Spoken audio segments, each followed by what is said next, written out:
And we'll welcome everyone to another edition of the New Jack Swing podcast, episode 47. Um, Glad to see Stevie here. We got Andrew Knight and Mr. Vijay. How is everyone doing? Good evening, good day, or good morning to wherever you are in the world, listening, watching. Yes. I feel left out. You guys all have glasses on, and my glasses are over there, and I'm not going to get them now, and I should have grabbed them before the session.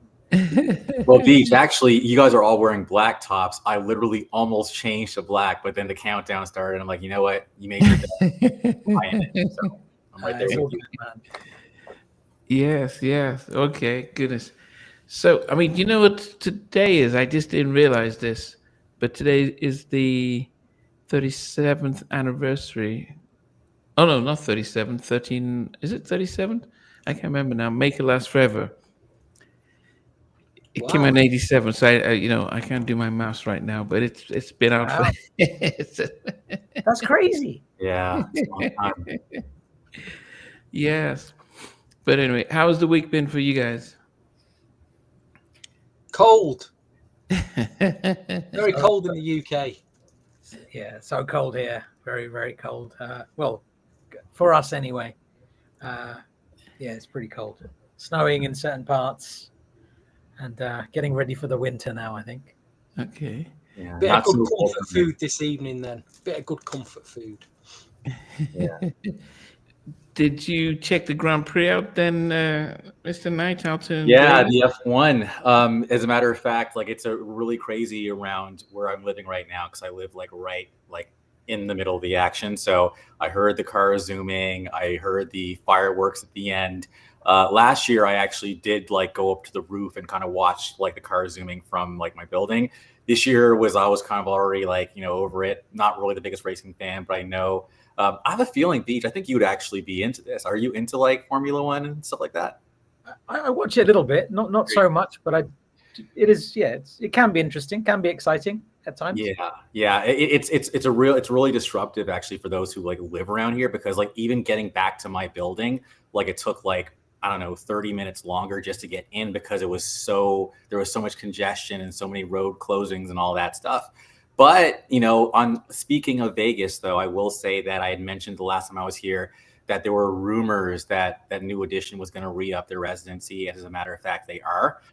They are going to be coming back in February for like I want to say like 10 days, and then I think they're just kind of doing things incrementally from there. My hope is that they finally do some more of those album cuts from Heartbreak that they just haven't done since like 88, 89. If that happens, I will spend the Skrilla. I will go again. But that's exciting. And Janet, of course, as you probably heard, I'm just going into it. Janet, of course, is doing her residency starting in December. And then Usher just opened up a skating rink in the middle of the Venetian. So a lot of cool things happening around town outside of just the Formula F1. Wow. I can really say that actually since the pandemic, there has been a big appetite for 90s R&B. I think New Edition did well with the that really sparked that sense. Really took it to a bigger stage. So it wasn't just a few nights. I mean, doing that massive tour. I think they point their tour for the year ranked in the top 10 of tours around America. So it showed there was a big appetite for black artists. So the promoters collective came together. Yep. And they've now been putting up these massive tours. So you've got Joe and Tamir touring around. You had the tour. And so it's actually, I think the legacy acts are probably making more tours for R&B acts a day. So it's definitely good to see. It's definitely good to see. It was cool. It was cool to see Usher bring on Johnny. He brought on Johnny, but then there was also he brought on Casey. Did he bring on Casey for one of the shows? Yes, I think he brought on Casey. And Keith Sweat. Keith Sweat and Cut Close for another show, which is fantastic. Yeah. It's like Usher's bringing on all the artists on stage that he loved, that he would have grown up with himself. So that was pretty cool, I thought. And that's what I was talking about a few weeks earlier, talking about how you can either follow the culture, like, or create culture, follow it, or participate. And I think that for him, he's kind of just, he's like showing his own fandom, again, like you said, for the artists that inspired him before. And, you know, it's crazy. It's a crazy place to be when, like, I actually had to leave town, even though I knew Usher was coming to Vegas, like, on that Friday night. And that was when Johnny was there. So I saw the clip, and to hear Usher sing Ralph Tresvant's part on Candy Stand the Rain was nuts. Like, just to hear Johnny do his part, but then like hear Usher's like buttery voice on that, I'm like, man. So I'm kind of like sad I wasn't there to see that in person, but thank God for social media, because that's a moment, man. Definitely. And people have been talking about that new Mary J. Blige album a lot recently. Did you get it, Stevie? Because I know you sent me. Okay, trust Stevie. I've been listening to it all week. Very impressed. Is it good? Very impressed, yeah. Very impressed. Who's done the production on it? I'll be honest, a voice is short. I'm not gonna lie. And you know, but there's enough up tempos on it, a few mid tempos, ballads. It's a strong album, but like you say, don't expect the Mary of the 411 days vocally. I mean, she's aged gracefully. She still looks great, but the voice is just. It's a bit like listening to Aaron Hall now. You're like, ooh, you know what I mean? I have a story about that. So Aaron Hall had performed at Madison Square Garden, and people actually were starting to boo. It was nuts. I've never seen anything like that. I might have that on tape, or I'm dating myself, tape. But like, I remember thinking to myself, like, whoa, what's happening here? And he recovered, but at first he just started singing, and it was like, people were not feeling it. It was crazy. It was a theater at Madison Square Garden. And then, not to go back to Usher, but he is someone who, for some reason, I don't know how he did it, but his voice is still, I think, very much there, if not better. Or he has a good sound system, because when I heard him performing at the Lovers and Friends Festival back in 2022, he was a headliner, and the whole just mood of the crowd just changed when he got up there and opened up with Bad Girl. So props to the artists. I think SWV sounds great too, like, who have still maintained their vocal chops when I've seen them live. Ricky sounds good from New Edition. Yeah, but Stevie, that's strange that you got. I'd seriously give this album 8 out of 10. That's how impressed I was with it. What? Yeah, That's a big Check out score, the track. man. There's a track on here called Beautiful People. Brilliant track.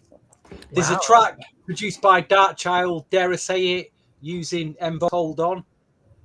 There's a track That's using the one. Rap Band Outstanding, because she always sings over samples. I think there's a Philly Jean Carn sample in there, which is a really good track. I was expecting a couple of tracks that I'd like, but I thought it'd be all ballad heavy, but check it out. I'm telling you, I was well surprised. The other album is this, from a UK girl group, R&B group called Flow. Don't know if you've heard of these ladies. When's that from? They're called Flow, FLO. Yes. And the album's a mix of R&B that appeals to, let's just say, the 16 to 25 generation. You know, you've got your drill sounds, your trap sounds. You've got Glorilla rapping on it. Not for me, but there's another half of it that will appeal to us.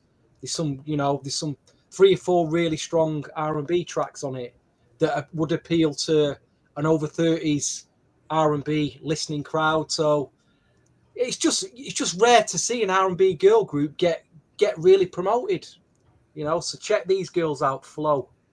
Stevie, going back to Mary, just out of curiosity, what is she on a major label, or is it independent? She's signed to Atlantic now. Oh, okay.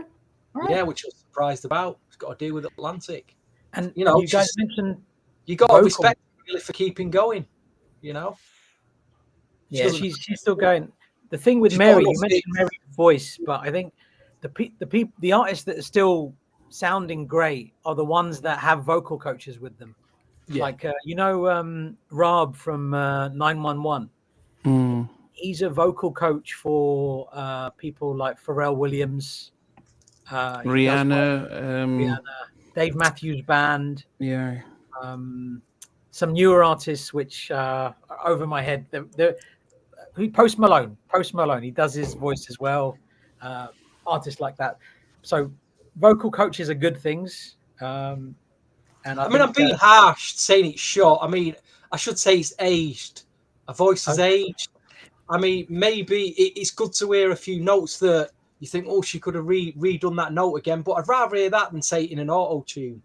Yeah, I'm surprised. That's what I was saying. You know, so I was being a bit harsh there, I suppose, but it has aged, the voice. That's all I'm going to say. Yeah.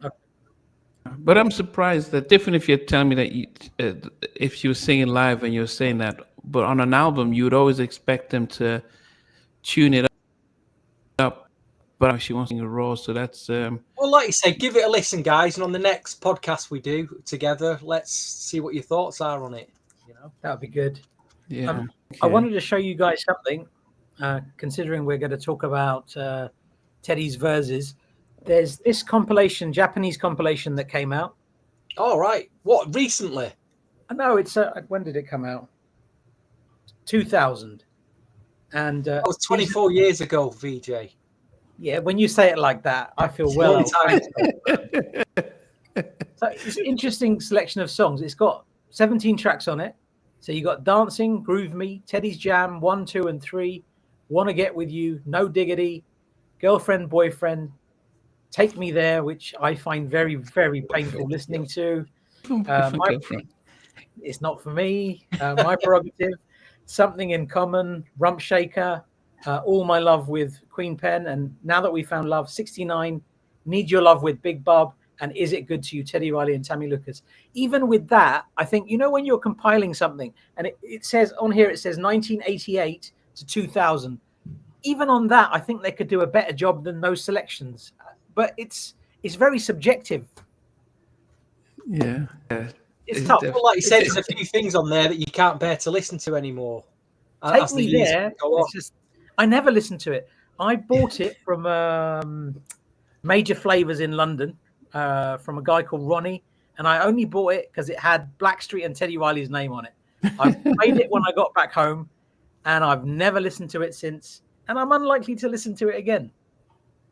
Give it another listen. You never know. Give it another listen. Only because you asked. All right, nicely. All right. Jumping in really quick, actually, Girlfriend, Boyfriend. That song I think kind of came and went, but in my head canon, and hopefully I'm just gonna give it away to the universe, whatever. I'm a creator now. In my head, I have always mashed up that beat to "Wanna Be Starting Something" by Michael Jackson. I actually felt like those two beats together, they're doom doom doom doom doom doom. Do you want to be starting something? Like it would be sick. And if I was if I had the time, I would put it together and put it out. And so now, if someone's listening and just want to do it, hey, take it for free. Have the idea. But to me, it's like that. To me, would be ridiculous. And I'm just surprised. Maybe I wonder if Teddy thought it, didn't think it, whatever. But I love that beat. So I just had to put that out there.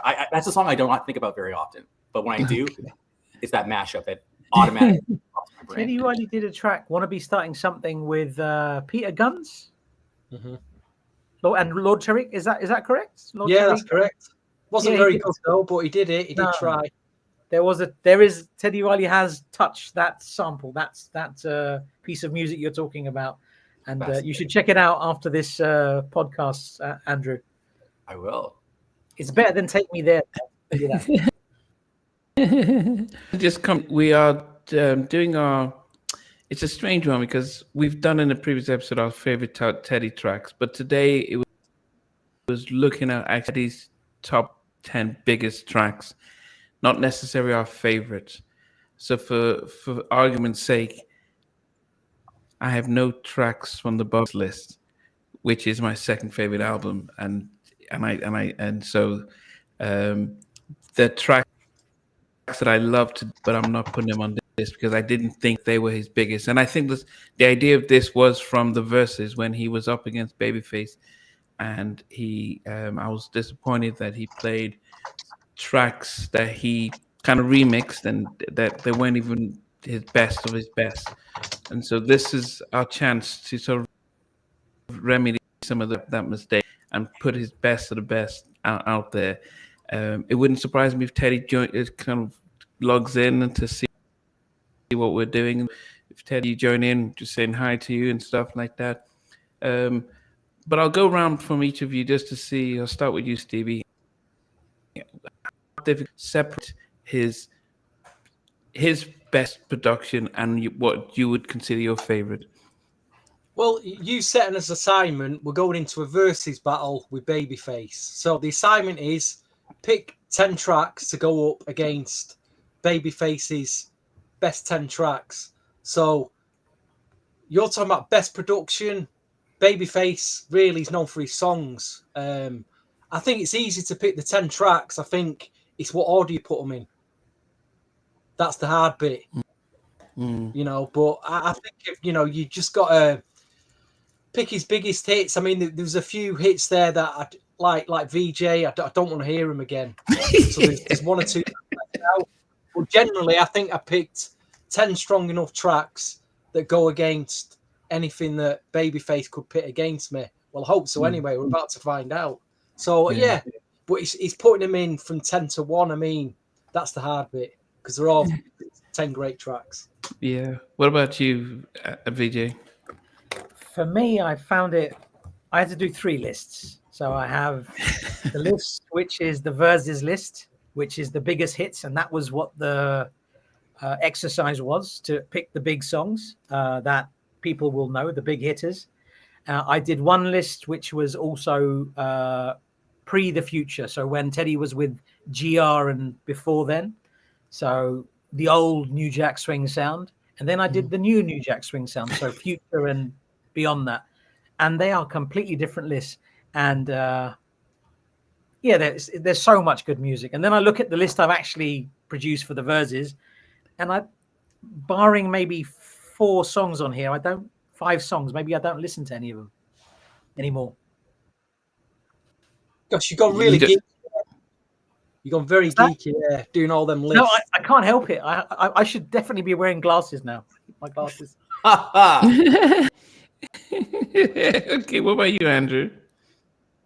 All right. So actually for me, I absolutely just went with like the idea of going up against Babyface. So I was absolutely picking the songs that I thought were going to get the biggest crowd reaction. The big head scratcher for me, and I think what even kind of started this idea, at least from what I remember, was the selection of Deep. Like, why would you pick a ballad called Deep? Wasn't even the biggest like Blackstreet hit. Why would you bring that to a versus? It's like bringing like a knife to a gunfight. So for me, I just picked the top 10. There were songs here. Oh man, this is a good topic. There's one song that the internet will say there's debate as to whether or not Teddy was involved, and that was "It Takes Two." So because I decided that "It Takes Two" was a bit controversial, like I'm not sure if Teddy really had anything to do with it, I left it off. But I do think during a versus or some kind of crowd like popularity contest, that's a heavy hitter. But one thing I'll say is Teddy did not do "It Takes Two" at that 20th New Jack Swing. Was it 30 years? Actually, that thing we did at the Apollo, he didn't do "It Takes Two." So for me, it's like, you know what? I think that's just internet misinformation, not in there. But all the songs I picked 10. I think they're all heavy hitters. And if I was Teddy, if I was in his corner, I would be like, you know what? We're gonna knock him out. Face got some hits, but so do you. Just pick them right and don't pick Deep or Wizzy Loud. Yeah. Yeah. Okay, guys. I think I thought you guys were able to see the comments, which should have been appearing on your right side of the screen. If that's not the case, that's something that I need to fix for the next for next time. No, sorry. We want to see you guys, but we can't see. Yeah. So unfortunately, guys, yeah. So I'm going to need to work on the settings to see how to do that next time. Yes. But yes, I mean, it was disappointing that he played Deep. He played Take Me stuff, which the track was in the city, yeah. In the city. Then he did the Queen Foxy Brown one. Then he did the Janet remix with Blackstreet, Get So Lonely. And Babyface said, "Hey, that was Jim and Terry." And he was like, "Oh yeah, but and so and then he did the SWV Right Here Human Nature remix, which so it was almost, that's why we were like, look, if he had just played his big hitters, then we can go from there. So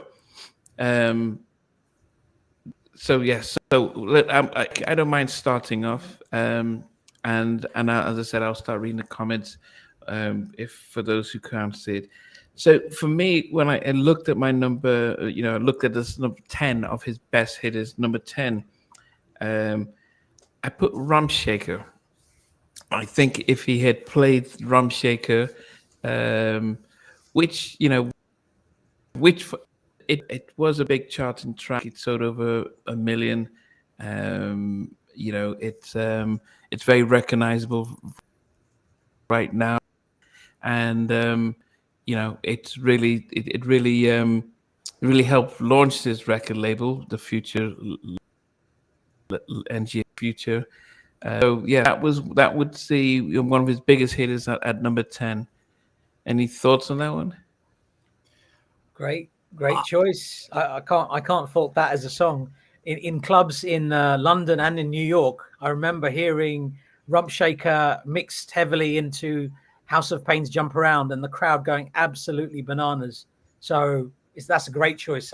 That's a brilliant. It's a huge track. Big Still track, to this day. Gosh. Okay, you just put a comment there. Yeah, and also Kissing Game is amazing. Now, as far as like two thoughts. One is I am gonna do my order based on literally like if I was Teddy, and I'm just like, okay, let's go, like round one, So I'm doing it in the order of the round, right? So that's why, like, I want to say that number one. Number two, with Rum Shaker, I'm curious.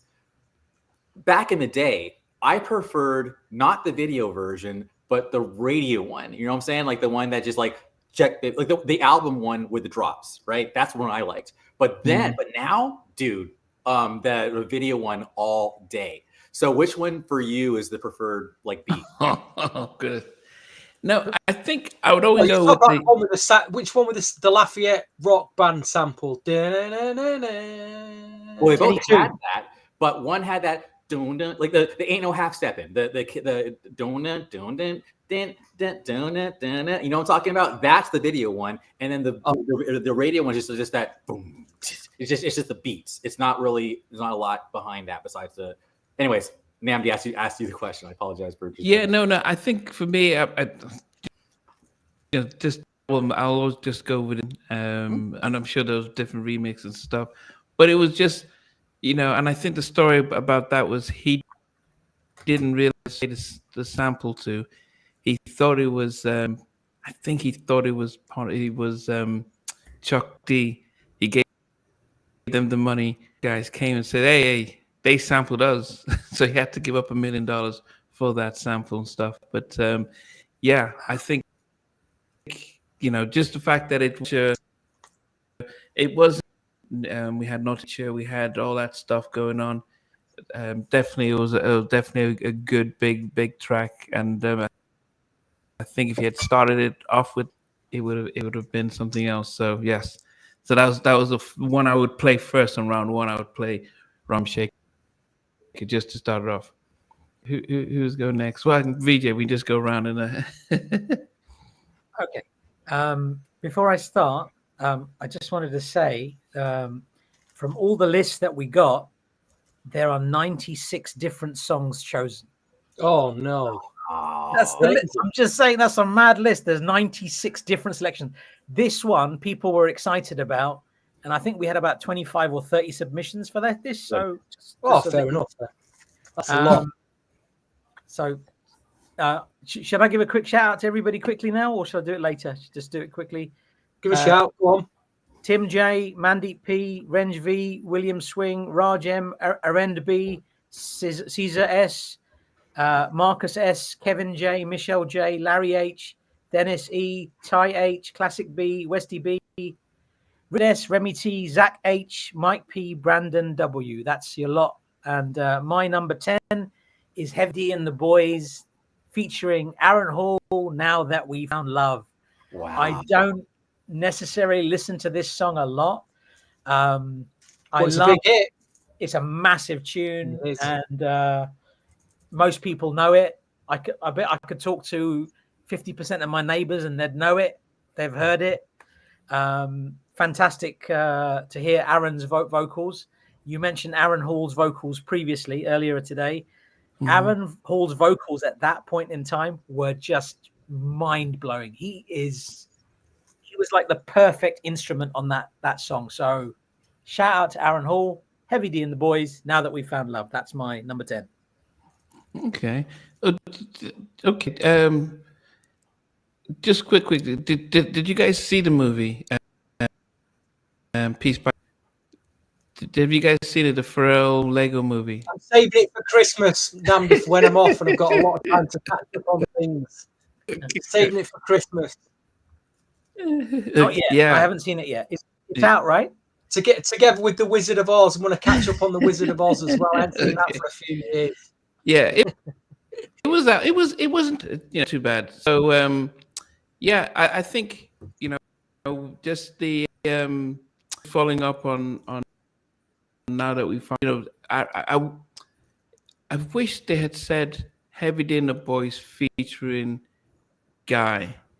I think it would have been because Aaron later, but he was all over the song. So I think they did an injustice there, because that would have been really nice to say Heavy D and the Boys featuring Let's Guy. not forget the record was the chorus, especially the chorus. That was a cover version by, of course, the reggae group. Is it Third World? Were they? Yes, Third World? That's it. Yes. Yeah. And Yeah. Nandi, you need to get out of my head, man. You've just said exactly what I'm thinking. Like songs, when you've got a song like Now That We Found Love, it should definitely say featuring Guy or featuring Aaron Hall. And there's so many songs like that. And it annoys me because some of these are like lesser known artists. I don't think Guy are well known enough, like to the masses. And I think they should be, because they're Guy, man. Like the four of us and everybody listening and, all the New Jack Swing fans, they talk about Guy all day long, but most people don't know who they are. And I think things like that would have helped. Yeah, definitely. Okay. Stevie. What was night? It's night. As we're going round, so it's night. Okay, yeah, okay. Andrew, I thought. Okay, I don't mind. Yeah, I think for my first volley, I just would have gone on with for me, Just Got Paid. I would have said, hey, look, this was a song that kind of was the opening salvo. I don't want to start with necessarily like the boom, boom, boom. I want to warm it up.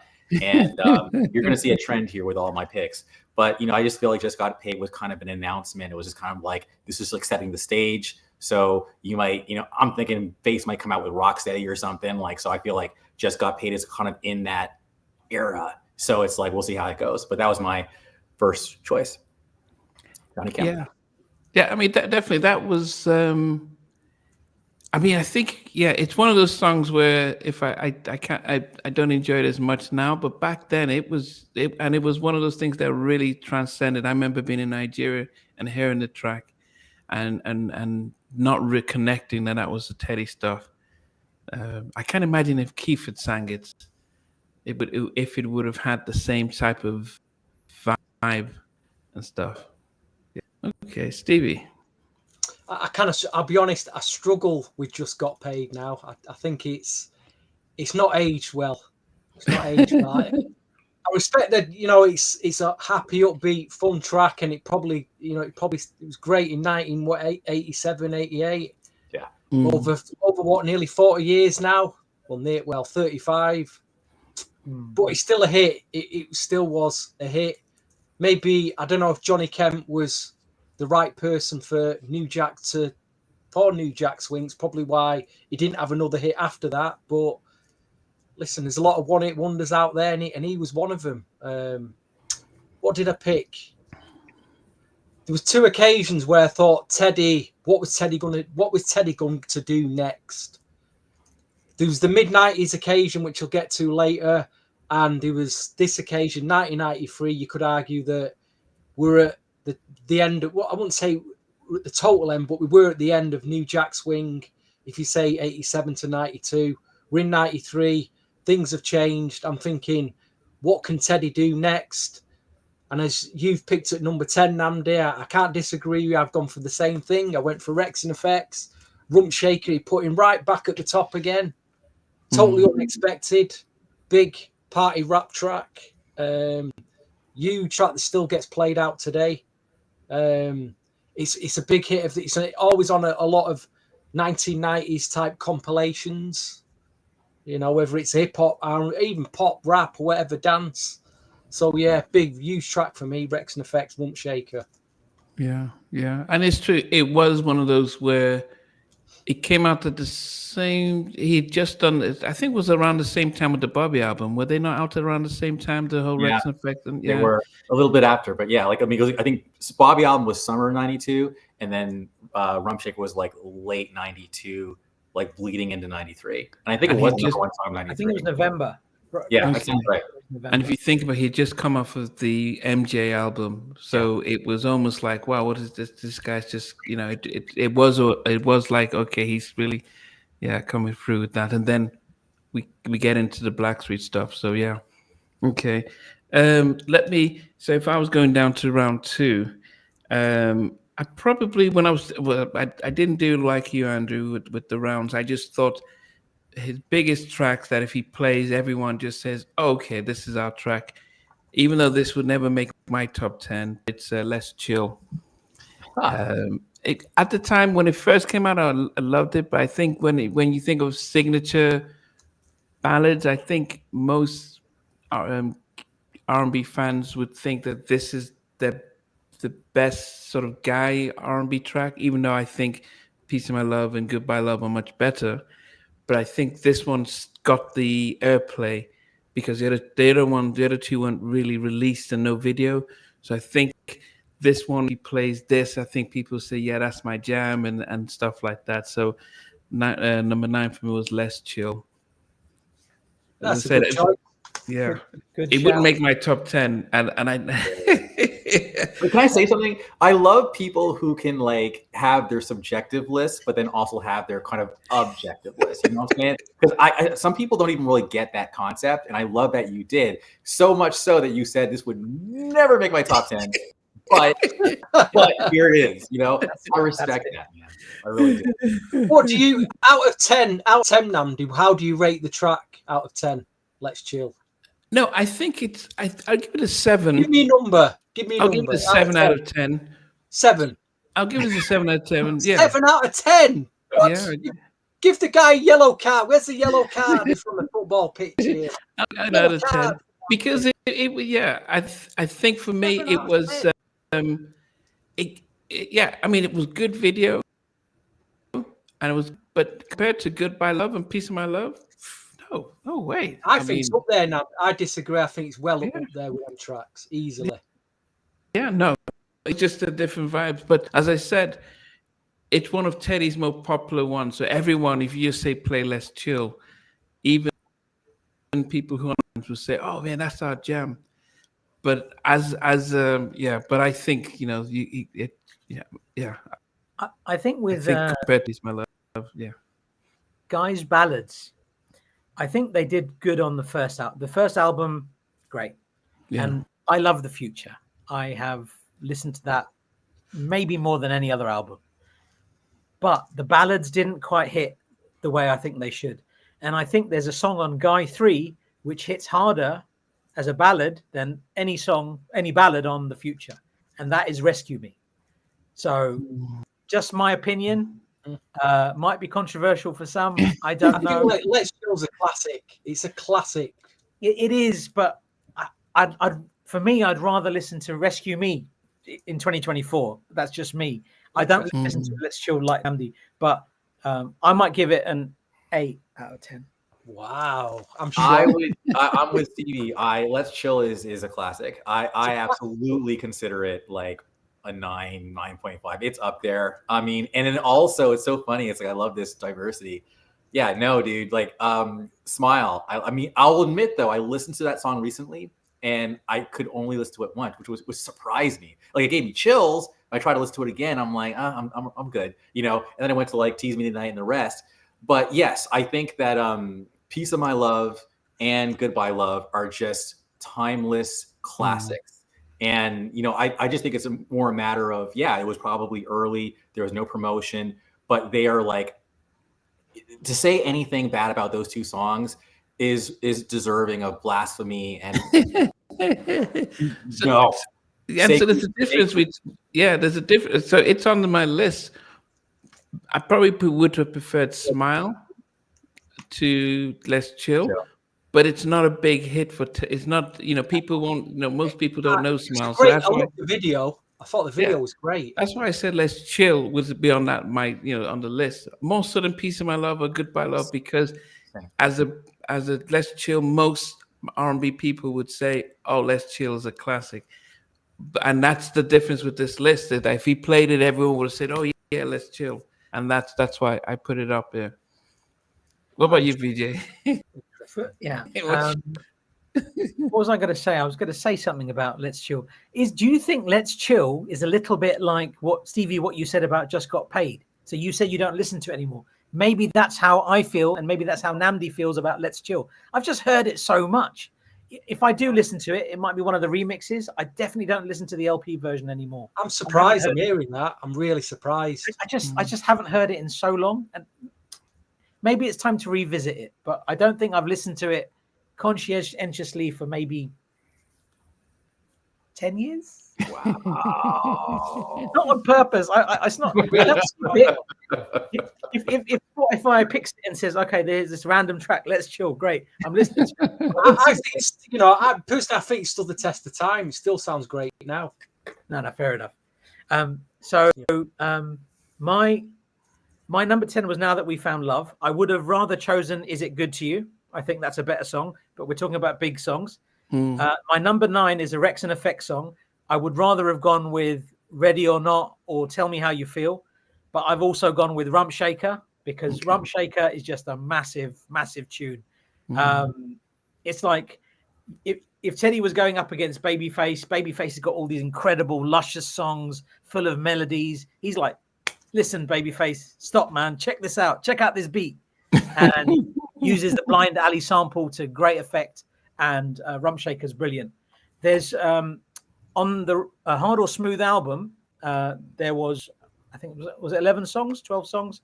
But there was a promo cassette, which is this thing. And on this, there's a song called Project Scenario, which is Rex and Effect were recording in one studio and Bobby Brown was recording in the other one. So Project Scenario is a combination of Rex and Effect and Bobby Brown, and that's only on this promo cassette. I remember reading about it in Blues and Soul and thinking, what the hell, man? They're talking about Bobby Brown's song and it's not even on the album. So I felt shortchanged when that album came out. I thought they lied to us. But I found it relatively recently on this cassette, and that's the Bobby Brown and Rex and Effect track. But Rump Shaker's my number 9. Okay. Andrew, what's round 2 for you, if not number 9? Yeah, round 2 or number 9 for me was I Want Her by Keith Sweat. I figured, you know, again, that's the whole point is to just play songs that people know. And yeah, I just feel like that was also another kind of announcement to the world what this whole music was. So I'll keep that simple. I Want Her. Oh. Yeah. So I said you're going through rounds and that's the one track that I remember in an interview I had in a trailer where when he heard that, and actually I've heard an interview with Jimmy Jam as well. That's right. That when they heard I Want Her, that they said, "What the hell?" They just didn't understand the whole style and stuff. And Babyface says we could either go towards it and try and emulate it or go away from it. He said it really caught their ears, that the sound. So that it's, you know, so it's definitely a trailblazer song. Big tune, great choice. I can't fault that as a choice at all. Yeah, Stevie. Good evening to all the regular podcast listeners. I'm seeing the messages pop up. So Chinbeats is in here tonight. Marco just replied there. You're right, Miss Swavion. You're right. I can see you all in here. So good evening to you all. I've gone number 9. I went with Keith Sweat. I suppose that was the takeoff in terms of New Jack Swing. It was like everyone was saying, "What is this sound?" I'll be honest, when I first heard it, I weren't sure about the record. I am tired of hearing it. I'll be honest now, after 35 years, I'm a bit tired of hearing that record, but it's still a great, it's a great record. It was a big hit at the time. It did make the UK top 40. Why was there a video? I've never seen a video to it. I don't think there is. That's crazy. No. It was a hit. There's no video to it. But you've got to have that in the top 10 because, like I say, it's where it all started, really, in terms of the sound of New Jack Swing, and Keith Sweat is a big part of the sound as well. So I want it's got to go with Babyface. Can I ask you guys a question? Like, with Keith Sweat, I Want Her, and like that first album, how much of it do you think Keith Sweat did, and how much of it do you think Teddy Riley did? I think Keith Sweat did a lot of it. I think so too, because Keith Sweat's Sweat's incredible.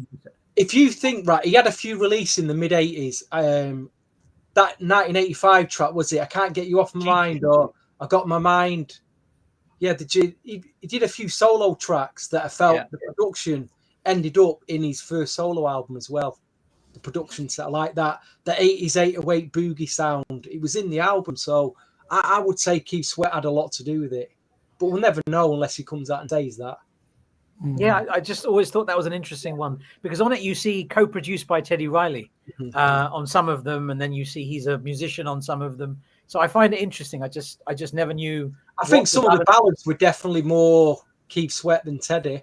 I'd say I Want Is more Teddy because it's got the swing sound, but Something Just Ain't Right, that could be more Keith Sweat because it's not a swing beat. That track isn't swinging. It's more of a straight production, that. But that's another debate for another podcast, I guess. Yep. So Namdi, we're on to number 8 now. Yeah. So my number 8 is a track that made history. It was I remember by the time I was living in the States when this track came out, and it got to number 1. It stayed at number 1 for 4 weeks. And when they went on to Jay Leno to perform, he first thanked them because they had just knocked the Macarena off the top of the charts. So, and that's No Diggity. And as much as it's one of those tracks where I remember seeing the video before I heard it on the radio, and definitely a great track, but it would never be in my top 10, not top 20 Teddy tracks, but as a track that really just like made, got to number 1 for 4 weeks. I don't think anything Teddy has done has gone to number 1 for more than, Kissing Game was number 1 for a week. No Diggity was his sort of got to number 1 for 4 weeks, and this is the top 100. So No Diggity by Blackstreet. Big tune.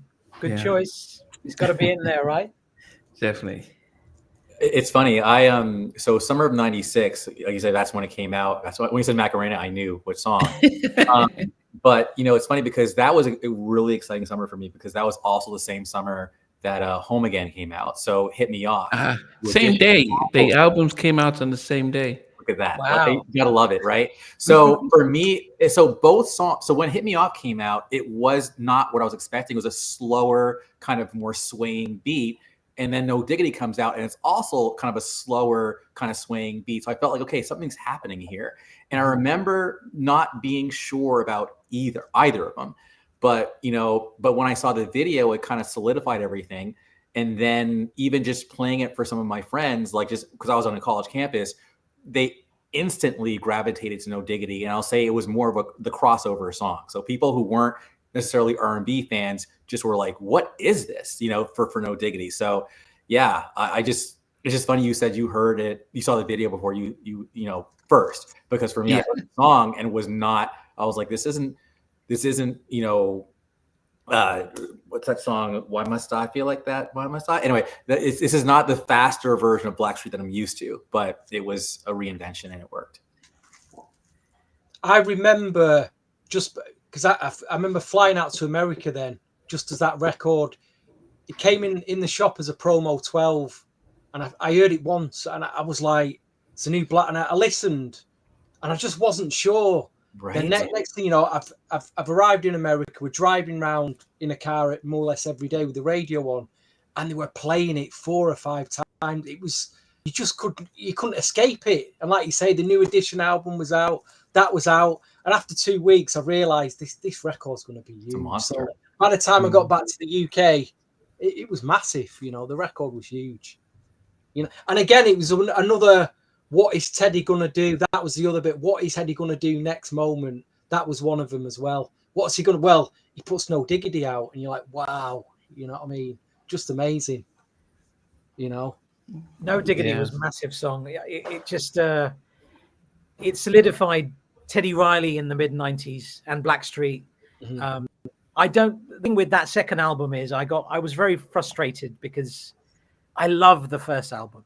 I really loved it. And the second album was stratospheric. I mean, Don't Leave Me, they didn't release as a single officially. They had the promo video, and you had to buy the album to hear Don't Leave Me. So they sold loads of copies because of that as well. And it was a lesser album, in my opinion, but it was still good.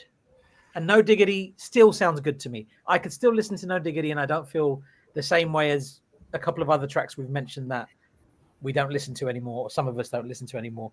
I still listen to No Diggity, and I still like it.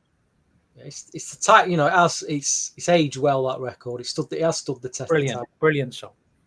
Mark Middleton. Sorry, I feel like he was kind of like vocally, I think he kind of changed the sound, and I think there's a Mark Middleton era, and Don't Leave Me is part of that. But I don't want to digress too much because I know we got to like keep this moving. So yeah. Yes. Okay. Who's next? I think Vijay. Yeah. Okay, so Number 8 number 8 is a track by High Five. If it was my choice of High Five songs, I'd probably go with Just Can't Handle It. But because it's the big hitters, I'm going to go with I Like the Way, Kissing Game. I remember hearing this. What the hell is this? Teddy Riley, Bernard Bell, absolute monster song. Love it. I listened to it now with the same enthusiasm I always have. It's so good. It's perfect. Flawless song. Yeah. And it was surprising, as I said, the track did got one. It a lot less grimy than what we noticed from Teddy. So it was, kind of a pop type of track. I remember interviewing Marcus Sanders from High Five, and he says that